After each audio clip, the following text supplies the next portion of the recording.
ಕೊಡಗು ಜಿಲ್ಲೆಯಲ್ಲಿ ಆನೆ ದಾಳಿಗೆ ಸಾಕಷ್ಟು ಜನ ಬಲಿಯಾಗಿದ್ದು ಕೆಲವರು ಮಕ್ಕಳನ್ನು ಕಳ್ಕೊಂಡಿದ್ದಾರೆ, ಕೆಲವರು ತಂದೆ ತಾಯಿಗಳನ್ನು ಕಳ್ಕೊಂಡಿದ್ದಾರೆ. ಮಂಜುನಾಥ್ ಅಂತ ಹೇಳೋರು ಇತ್ತೀಚೆಗಷ್ಟೇ ಆನೆ ದಾಳಿಗೆ ಬಲಿಯಾಗಿರುವಂಥದ್ದು. ಅಂದರೆ ಅವರಿಗೆ ಆಧಾರ ಸ್ತಂಭ ಅಂದರೆ ಅವರ ಕುಟುಂಬದಲ್ಲಿ ಅವರೊಬ್ಬರೇ ಇದ್ದಿದ್ದು, ಈಗ ಅವರನ್ನೇ ಕಳ್ಕೊಂಡು ಅವರಿಗೆ ಏಕಾಂಗಿ ಆಗಿದ್ದಾರೆ.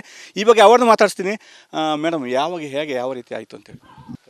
ಮಂಜುನಾಥ್ ಸರ್. ಅವರು 48 ದಿವಸ ಆಯಿತು ಸರ್ ತೀರೋಗಿ. ಅವರು ಆನೆ ಟ್ರಕ್ಕಿಗೆ ಹೋಗಿ ಬರುವಾಗ ಇದು ಅಲ್ಲಿ ಕೆಲಸ ಮಾಡ್ತಿದ್ರು ಸರ್. ಅವ್ರನ್ನ ಅಟ್ಯಾಕ್ ಮಾಡ್ತಿತ್ತು. ಹಂಗೆ ಇವರು ಹೋಗಿದ್ದು ಅವ್ರನ್ನ ಕಾಪಾಡಲಿಕ್ಕೆ ಅಂತ ಹೋಗಿರುವಾಗ ಅಲ್ಲಿ ಗನ್ಮೆನ್ ಮನೆ ಹತ್ರ ಅವ್ರನ್ನೆಲ್ಲ ಇದು ಕಲಿಸ್ಬಿಟ್ಟು ಇವ್ರು ಬಂದು ಇದು ನೀರು ಬಿಡಲಿಕ್ಕೆ ಅಂತ ಹೋಗಿದ್ದಾರೆ. ಹೋಗುವಾಗ ಇದು ಗನ್ಮೆನ್ ಮನೆ ಹತ್ರ ಹಿಂದ್ಗಡೆ ಇವರು ಇದು ಬಗ್ಗಿಕೊಂಡು ಹಿಂಗೆ ತಿರುಗಿಸ್ತಾ ಇರುವಾಗ ಹಿಂದ್ಗಡೆಯಿಂದ ಬಂದು ಅಟ್ಯಾಕ್ ಮಾಡಿದೆ ಸರ್. ಆನೆ ಆ ಕಡೆ ಆನೆ ದಾಳಿ ಸಾಕಷ್ಟು ಆಗ್ತಾ ಇತ್ತು ಸರ್. ತುಂಬ ಜನರನ್ನ ಇದು ಮಾಡಿದೆ. ಅವತ್ತು ತುಂಬ ಜನರನ್ನ ಬೆರೆಸುಂಟು ಸರ್. ತುಂಬ ಅಂದರೆ ತುಂಬ ಡೈಲಿ ಬರೋದು ಹೋಗೋದು ಹಂಗೆಲ್ಲ ಮಾಡ್ತಿತ್ತು. ಅವತ್ತು ಮಾತ್ರ ತುಂಬ ಇದು ಮಾಡಿದೆ ಸರ್. ಅಂದರೆ ಈಚೆ ಕೆಲವು ಕಾಫಿ ತೋಟಗಳಲ್ಲಿ ಅಲ್ಲೇ ಆನೆಗಳು ಅದು ತೋಟದೊಳಗೆ ಇರ್ತಾವ, ಕಾರಿಗೆ ಹೋಗೋದೇ ಇಲ್ವಾ? ನೀವು ನೋಡ್ದಂಗೆ ನಿಮ್ಗೆ ಪಕ್ಕದಿಂದ ನೋಡಿರ್ತೀರ ಆನೆಗಳಿಗೆ ಹೇಗಿದೆ ಅಂತ ಹೇಳುವಂಥದ್ದು ಸರ್. ಯಾವ ರೀತಿ ಅಲ್ಲಿ ಕಷ್ಟ ಆಗ್ತಿತ್ತು, ಸಂಕಷ್ಟ ಆಗ್ತಿತ್ತು? ಸಂಕಷ್ಟ ಅದೇ ಕೆಲಸಕ್ಕೆ ಹೋಗುವಾಗ ಸ್ವಲ್ಪ ತುಂಬ ಇದು ಆಗ್ತಿತ್ತು ಸರ್. ತುಂಬ ಜನರನ್ನ ಇದು ಮಾಡಿದೆ. ಅದು ಬೆರೆಸ್ಕೊಂಡಲ್ಲಿ ಹೋಗೋದು ಎಲ್ಲ ಮಾಡ್ತಿದ್ದೆ ಸರ್. ಕೆಲಸಕ್ಕೆ ಹೋಗ್ಲಿಕ್ಕೆ ಕಷ್ಟ ಆಗ್ತಾ ಇದೆ ಕಷ್ಟ ಆಗ್ತಿತ್ತು ಸರ್. ನೀವು ಎಷ್ಟು ಜನ ಇದ್ರಿ ಮನೆಯಲ್ಲಿ ಹೇಗೆ ಅಂತ? ನಾವು ಇಬ್ಬರಲ್ಲೇ ಇದ್ದಿದ್ದು ಸರ್. ನಾನು ಮತ್ತು ನನ್ನ ಅಪೋಲೋ ಹಾಸ್ಪಿಟ್ಲಿಗೆ ತಗೊಂಡೋದ್ರು. ಫಸ್ಟ್ ಇಲ್ಲಿಗೆ ತಗೊಂಡು ಬಂದರು ಅಮ್ಮತ್ತಿಯಲ್ಲಿ ಆಗೋದಿಲ್ಲ ಅಂತ ಹೇಳ್ಬಿಟ್ಟು ಅಪೋಲೋ ಹಾಸ್ಪಿಟ್ಲಿಗೆ ಕರ್ಕೊಂಡೋದ್ರು ಸರ್. ಅಲ್ಲಿ 28 ದಿವಸ ಏನಿದ್ರು ಸರ್. ಈಗ ಅವರೇ ನಿಮಗೆ ಆಧಾರ ಸ್ತಂಭ ಆಗಿದ್ರು ಒಬ್ರು. ಈಗ ಅವರನ್ನು ಕಳ್ಕೊಂಡಿದ್ರಿ, ನೀವು ಒಬ್ಬರೇ ಇರುವಂತ ಹೇಗೆ ಅನಿಸ್ತಾ? ಈಗ ಜೀವನ ಹೇಗೆ? ಕಷ್ಟ ಅನಿಸುತ್ತೆ.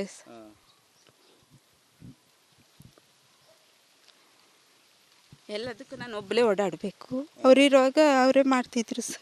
ಈಗ ನೀವೇ ಮಾಡ್ತಿದ್ದೀರಾ? ಹೌದು.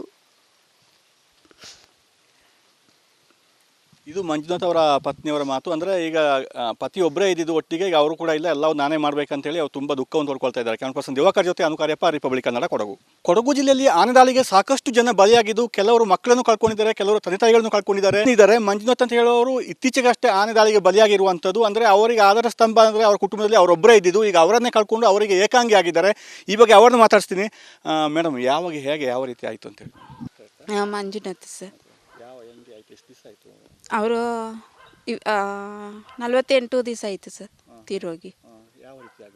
ಅವರು ಆನೆ ಟ್ರಕ್ಕಿಗೆ ಹೋಗಿ ಬರುವಾಗ ಇದು ಅಲ್ಲಿ ಕೆಲಸ ಮಾಡ್ತಿದ್ರು ಸರ್. ಅವ್ರನ್ನ ಅಟ್ಯಾಕ್ ಮಾಡ್ತಿತ್ತು. ಹಂಗೆ ಇವರು ಹೋಗಿದ್ದು ಅವ್ರನ್ನ ಕಾಪಾಡಲಿಕ್ಕೆ ಅಂತ ಹೋಗಿರುವಾಗ ಅಲ್ಲಿ ಗನ್ಮೆನ್ ಮನೆ ಹತ್ರ ಅವ್ರನ್ನೆಲ್ಲ ಇದು ಕಲಿಸ್ಬಿಟ್ಟು ಇವ್ರು ಬಂದು ಇದು ನೀರು ಬಿಡಲಿಕ್ಕೆ ಅಂತ ಹೋಗಿದ್ದಾರೆ.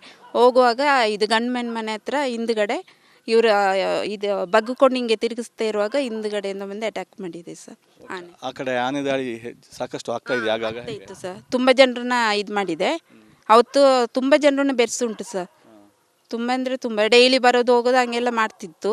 ಅವತ್ತು ಮಾತ್ರ ತುಂಬ ಇದು ಮಾಡಿದೆ ಸರ್. ಅಂದರೆ ಈಚೆ ಕೆಲವು ಕಾಫಿ ತೋಟಗಳಲ್ಲಿ ಅಲ್ಲೇ ಆನೆಗಳು ಅದು ತೋಟದೊಳಗೆ ಇರ್ತಾವ, ಕಾರಿಗೆ ಹೋಗೋದೇ ಇಲ್ವಾ? ನೀವು ನೋಡ್ದಂಗೆ ನಿಮ್ಗೆ ಪಕ್ಕದಿಂದ ನೋಡಿರ್ತೀರ ಆನೆಗಳಿಗೆ ಹೇಗಿದೆ ಅಂತ ಹೇಳುವಂಥದ್ದು ಸರ್. ಯಾವ ರೀತಿ ಅಲ್ಲಿ ಕಷ್ಟ ಆಗ್ತಿತ್ತು, ಸಂಕಷ್ಟ ಆಗ್ತಿತ್ತು? ಸಂಕಷ್ಟ ಅದೇ ಕೆಲಸಕ್ಕೆ ಹೋಗುವಾಗ ಸ್ವಲ್ಪ ತುಂಬ ಇದು ಆಗ್ತಿತ್ತು ಸರ್. ತುಂಬ ಜನರನ್ನ ಇದು ಮಾಡಿದೆ. ಅದು ಬೆರೆಸ್ಕೊಂಡಲ್ಲಿ ಹೋಗೋದು ಎಲ್ಲ ಮಾಡ್ತಿದ್ದೆ ಸರ್. ಕೆಲಸಕ್ಕೆ ಹೋಗ್ಲಿಕ್ಕೆ ಕಷ್ಟ ಆಗ್ತಾ ಇದೆ? ಕಷ್ಟ ಆಗ್ತಿತ್ತು ಸರ್. ನೀವು ಎಷ್ಟು ಜನ ಇದ್ರಿ ಮನೆಯಲ್ಲಿ ಹೇಗೆ ಅಂತ? ನಾವು ಇಬ್ಬರಲ್ಲೇ ಇದ್ದಿದ್ದು ಸರ್. ನಾನು ಮತ್ತು ನನ್ನ ಅಪೋಲೋ ಹಾಸ್ಪಿಟ್ಲಿಗೆ ತಗೊಂಡೋದ್ರು. ಫಸ್ಟ್ ಇಲ್ಲಿಗೆ ತಗೊಂಡು ಬಂದರು ಅಮ್ಮತ್ತಿಯಲ್ಲಿ ಆಗೋದಿಲ್ಲ ಅಂತ ಹೇಳ್ಬಿಟ್ಟು ಅಪೋಲೋ ಹಾಸ್ಪಿಟ್ಲಿಗೆ ಕರ್ಕೊಂಡೋದ್ರು ಸರ್. ಅಲ್ಲಿ 28 ದಿವಸ ಏನಿದ್ರು ಸರ್. ಈಗ ಅವರೇ ನಿಮಗೆ ಆಧಾರ ಸ್ತಂಭ ಆಗಿದ್ರು ಒಬ್ರು. ಈಗ ಅವರನ್ನು ಕಳ್ಕೊಂಡಿದ್ರಿ, ನೀವು ಒಬ್ಬರೇ ಇರುವಂತ ಹೇಗೆ ಅನಿಸ್ತಾ? ಈಗ ಜೀವನ ಹೇಗೆ? ಕಷ್ಟ ಅನಿಸುತ್ತೆ.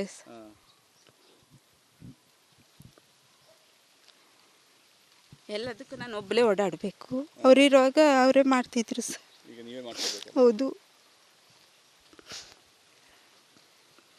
ಇದು ಮಂಜುನಾಥ್ ಅವರ ಪತ್ನಿಯವರ ಮಾತು. ಅಂದರೆ ಈಗ ಪತಿ ಒಬ್ಬರೇ ಇದ್ದಿದ್ದು ಒಟ್ಟಿಗೆ, ಈಗ ಅವರು ಕೂಡ ಇಲ್ಲ, ಎಲ್ಲವೂ ನಾನೇ ಮಾಡ್ಬೇಕಂತೇಳಿ ಅವ್ರು ತುಂಬ ದುಃಖವನ್ನು ತೋಡ್ಕೊಳ್ತಾ ಇದ್ದಾರೆ. ಕ್ಯಾಮರಾ ದಿವಾಕರ್ ಜೊತೆ ಅನುಕಾರ್ಯಪ್ಪ, ರಿಪಬ್ಲಿಕ್ ಕನ್ನಡ, ಕೊಡಗು.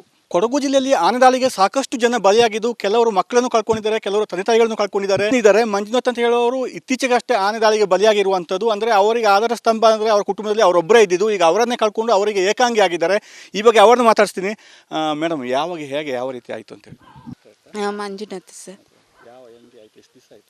ಅವರು 48 ದಿವಸ ಆಯಿತು ಸರ್ ತೀರೋಗಿ. ಅವರು ಆನೆ ಟ್ರಕ್ಕಿಗೆ ಹೋಗಿ ಬರುವಾಗ ಇದು ಅಲ್ಲಿ ಕೆಲಸ ಮಾಡ್ತಿದ್ರು ಸರ್. ಅವ್ರನ್ನ ಅಟ್ಯಾಕ್ ಮಾಡ್ತಿತ್ತು. ಹಂಗೆ ಇವರು ಹೋಗಿದ್ದು ಅವ್ರನ್ನ ಕಾಪಾಡಲಿಕ್ಕೆ ಅಂತ ಹೋಗಿರುವಾಗ ಅಲ್ಲಿ ಗನ್ಮೆನ್ ಮನೆ ಹತ್ರ ಅವ್ರನ್ನೆಲ್ಲ ಇದು ಕಲಿಸ್ಬಿಟ್ಟು ಇವ್ರು ಬಂದು ಇದು ನೀರು ಬಿಡಲಿಕ್ಕೆ ಅಂತ ಹೋಗಿದ್ದಾರೆ. ಹೋಗುವಾಗ ಇದು ಗನ್ಮೆನ್ ಮನೆ ಹತ್ರ ಹಿಂದ್ಗಡೆ ಇವರು ಇದು ಬಗ್ಗಿಕೊಂಡು ಹಿಂಗೆ ತಿರುಗಿಸ್ತಾ ಇರುವಾಗ ಹಿಂದ್ಗಡೆಯಿಂದ ಬಂದು ಅಟ್ಯಾಕ್ ಮಾಡಿದೆ ಸರ್ ಆನೆ. ಆ ಕಡೆ ಆನೆ ದಾಳಿ ಸಾಕಷ್ಟು ಆಗ್ತಾ ಇದೆ ಆಗಾಗ. ಇತ್ತು ಸರ್, ತುಂಬ ಜನರನ್ನ ಇದು ಮಾಡಿದೆ. ಅವತ್ತು ತುಂಬ ಜನರನ್ನ ಬೆರೆಸುಂಟು ಸರ್, ತುಂಬ ಅಂದರೆ ತುಂಬ ಡೈಲಿ ಬರೋದು ಹೋಗೋದು ಹಂಗೆಲ್ಲ ಮಾಡ್ತಿತ್ತು. ಅವತ್ತು ಮಾತ್ರ ತುಂಬ ಇದು ಮಾಡಿದೆ ಸರ್. ಅಂದರೆ ಈಚೆ ಈ ಕೆಲವು ಕಾಫಿ ತೋಟಗಳಲ್ಲಿ ಅಲ್ಲೇ ಆನೆಗಳು ಅದು ತೋಟದೊಳಗೆ ಇರ್ತಾವ, ಕಾರಿಗೆ ಹೋಗೋದೇ ಇಲ್ವಾ? ನೀವು ನೋಡ್ದಂಗೆ ನೀವು ಪಕ್ಕದಿಂದ ನೋಡಿರ್ತೀರ ಆನೆಗಳಿಗೆ ಹೇಗಿದೆ ಅಂತ ಹೇಳುವಂಥದ್ದು. ಸರ್ ಯಾವ ರೀತಿ ಅಲ್ಲಿ ಕಷ್ಟ ಆಗ್ತಿದೆ, ಸಂಕಷ್ಟ ಆಗ್ತಿದೆ ಜನಗಳಿಗೆ? ಸಂಕಷ್ಟ ಅದೇ ಕೆಲಸಕ್ಕೆ ಹೋಗುವಾಗ ಸ್ವಲ್ಪ ತುಂಬ ಇದು ಆಗ್ತಿತ್ತು ಸರ್. ತುಂಬ ಜನರನ್ನ ಇದು ಮಾಡಿದೆ, ಅದು ಬೆರೆಸ್ಕೊಂಡಲ್ಲಿ ಹೋಗೋದು ಎಲ್ಲ ಮಾಡ್ತಿದ್ದೆ ಸರ್. ಅಂದರೆ ಕೆಲಸಕ್ಕೆ ಹೋಗ್ಲಿಕ್ಕೆ ಕಷ್ಟ ಆಗ್ತಾ ಇದೆ. ಕಷ್ಟ ಆಗ್ತಿತ್ತು ಸರ್. ನೀವು ಎಷ್ಟು ಜನ ಇದ್ರಿ ಮನೆಯಲ್ಲಿ ಹೇಗೆ ಅಂತ? ನಾವು ಇಬ್ಬರಲ್ಲೇ ಇದ್ದಿದ್ದು ಸರ್, ನಾನು ಮತ್ತು ನನ್ನ. ಅಪೋಲೋ ಹಾಸ್ಪಿಟ್ಲಿಗೆ ತಗೊಂಡೋದ್ರು. ಫಸ್ಟ್ ಇಲ್ಲಿಗೆ ತಗೊಂಡು ಬಂದರು ಅಮ್ಮತ್ತಿಗೆ. ಅಮ್ಮತ್ತಿಯಲ್ಲಿ ಆಗೋದಿಲ್ಲ ಅಂತ ಹೇಳ್ಬಿಟ್ಟು ಅಪೋಲೋ ಹಾಸ್ಪಿಟ್ಲಿಗೆ ಕರ್ಕೊಂಡೋದ್ರು ಸರ್.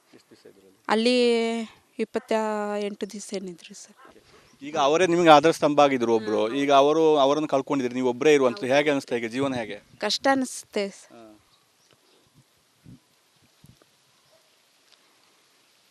ಎಲ್ಲದಕ್ಕೂ ನಾನು ಒಬ್ಬಳೇ ಓಡಾಡಬೇಕು.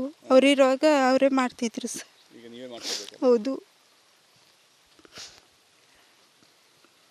ಇದು ಮಂಜುನಾಥ್ ಅವರ ಪತ್ನಿಯವರ ಮಾತು. ಅಂದರೆ ಈಗ ಪತಿ ಒಬ್ಬರೇ ಇದ್ದಿದ್ದು ಒಟ್ಟಿಗೆ, ಈಗ ಅವರು ಕೂಡ ಇಲ್ಲ, ಎಲ್ಲವೂ ನಾನೇ ಮಾಡಬೇಕಂತೇಳಿ ಅವ್ರು ತುಂಬ ದುಃಖವನ್ನು ತೋಡ್ಕೊಳ್ತಾ ಇದ್ದಾರೆ. ಕ್ಯಾಮರಾ ದಿವಾಕರ್ ಜೊತೆ ಅನುಕಾರ್ಯಪ್ಪ, ರಿಪಬ್ಲಿಕ್ ಕನ್ನಡ, ಕೊಡಗು.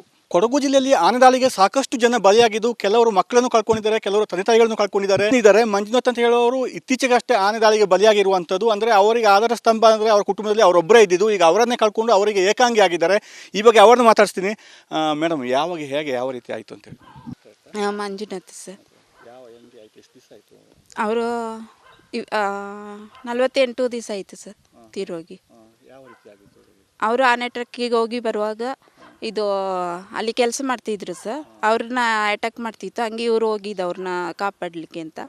ಹೋಗಿರುವಾಗ ಅಲ್ಲಿ ಗನ್ಮೆನ್ ಮನೆ ಹತ್ರ ಅವ್ರನ್ನೆಲ್ಲ ಇದು ಕಲಿಸ್ಬಿಟ್ಟು ಇವ್ರು ಬಂದು ಇದು ನೀರು ಬಿಡಲಿಕ್ಕೆ ಅಂತ ಹೋಗಿದ್ದಾರೆ. ಹೋಗುವಾಗ ಇದು ಗನ್ಮೆನ್ ಮನೆ ಹತ್ರ ಹಿಂದ್ಗಡೆ ಇವರು ಇದು ಬಗ್ಗಿಕೊಂಡು ಹಿಂಗೆ ತಿರುಗಿಸ್ತಾ ಇರುವಾಗ ಹಿಂದ್ಗಡೆಯಿಂದ ಬಂದು ಅಟ್ಯಾಕ್ ಮಾಡಿದೆ ಸರ್ ಆನೆ. ಆ ಕಡೆ ಆನೆ ದಾಳಿ ಸಾಕಷ್ಟು ಆಗ್ತಾ ಇದೆ ಆಗಾಗ. ಇತ್ತು ಸರ್, ತುಂಬ ಜನರನ್ನ ಇದು ಮಾಡಿದೆ. ಅವತ್ತು ತುಂಬ ಜನರನ್ನ ಬೆರೆಸುಂಟು ಸರ್, ತುಂಬ ಅಂದರೆ ತುಂಬ ಡೈಲಿ ಬರೋದು ಹೋಗೋದು ಹಂಗೆಲ್ಲ ಮಾಡ್ತಿತ್ತು. ಅವತ್ತು ಮಾತ್ರ ತುಂಬ ಇದು ಮಾಡಿದೆ ಸರ್. ಅಂದರೆ ಈಚೆ ಈ ಕೆಲವು ಕಾಫಿ ತೋಟಗಳಲ್ಲಿ ಅಲ್ಲೇ ಆನೆಗಳು ಅದು ತೋಟದೊಳಗೆ ಇರ್ತಾವ, ಕಾರಿಗೆ ಹೋಗೋದೇ ಇಲ್ವಾ? ನೀವು ನೋಡ್ದಂಗೆ ನೀವು ಪಕ್ಕದಿಂದ ನೋಡಿರ್ತೀರ ಆನೆಗಳಿಗೆ ಹೇಗಿದೆ ಅಂತ ಹೇಳುವಂಥದ್ದು. ಸರ್ ಯಾವ ರೀತಿ ಅಲ್ಲಿ ಕಷ್ಟ ಆಗ್ತಿದೆ, ಸಂಕಷ್ಟ ಆಗ್ತಿದೆ ಜನಗಳಿಗೆ? ಸಂಕಷ್ಟ ಅದೇ ಕೆಲಸಕ್ಕೆ ಹೋಗುವಾಗ ಸ್ವಲ್ಪ ತುಂಬ ಇದು ಆಗ್ತಿತ್ತು ಸರ್. ತುಂಬ ಜನರನ್ನ ಇದು ಮಾಡಿದೆ, ಅದು ಬೆರೆಸ್ಕೊಂಡಲ್ಲಿ ಹೋಗೋದು ಎಲ್ಲ ಮಾಡ್ತಿದ್ದೆ ಸರ್. ಅಂದರೆ ಕೆಲಸಕ್ಕೆ ಹೋಗ್ಲಿಕ್ಕೆ ಕಷ್ಟ ಆಗ್ತಾ ಇದೆ. ಕಷ್ಟ ಆಗ್ತಿತ್ತು ಸರ್. ನೀವು ಎಷ್ಟು ಜನ ಇದ್ರಿ ಮನೆಯಲ್ಲಿ ಹೇಗೆ ಅಂತ? ನಾವು ಇಬ್ಬರಲ್ಲೇ ಇದ್ದಿದ್ದು ಸರ್, ನಾನು ಮತ್ತು ನನ್ನ. ಅಪೋಲೋ ಹಾಸ್ಪಿಟ್ಲಿಗೆ ತಗೊಂಡೋದ್ರು. ಫಸ್ಟ್ ಇಲ್ಲಿಗೆ ತಗೊಂಡು ಬಂದರು ಅಮ್ಮತ್ತಿಗೆ. ಅಮ್ಮತ್ತಿಯಲ್ಲಿ ಆಗೋದಿಲ್ಲ ಅಂತ ಹೇಳ್ಬಿಟ್ಟು ಅಪೋಲೋ ಹಾಸ್ಪಿಟ್ಲಿಗೆ ಕರ್ಕೊಂಡೋದ್ರು ಸರ್. ಅಲ್ಲಿ 28 ದಿವಸ ಏನಿದ್ರು ಸರ್. ಈಗ ಅವರೇ ನಿಮಗೆ ಆಧಾರ ಸ್ತಂಭ ಆಗಿದ್ರು ಒಬ್ರು, ಈಗ ಅವರನ್ನು ಕಳ್ಕೊಂಡಿದ್ರಿ, ನೀವು ಒಬ್ಬರೇ ಇರುವಂತ ಹೇಗೆ ಅನಿಸ್ತಾ? ಈಗ ಜೀವನ ಹೇಗೆ? ಕಷ್ಟ ಅನಿಸುತ್ತೆ.